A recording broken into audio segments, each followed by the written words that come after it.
নবীজি বলে যে নামাজ বেশি পড়ে আল্লাহ তাআলা তার চেহারা সৌন্দর্যময় করে। যার নামাজ যত বাড়বে তার চেহারার নুরানিয়াত সৌন্দর্য তত বাড়বে। হোক না সে কালো, হোক না সে নিগ্রু, কিন্তু তার চেহারা মায়াময়।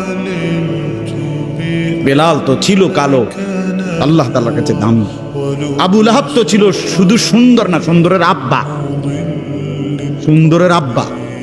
আবু লাহাব শব্দের অর্থ হইল সুন্দরের বাপ। আবু লাহাব একবার টকটকে সুন্দর ছিল, বেশি সুন্দর ছিল আবু লাহাব। আবু লাহাবের নাম আবু লাহাব না, আব্দুল উজ্জা, ওইটা ছিল তার মূল নাম।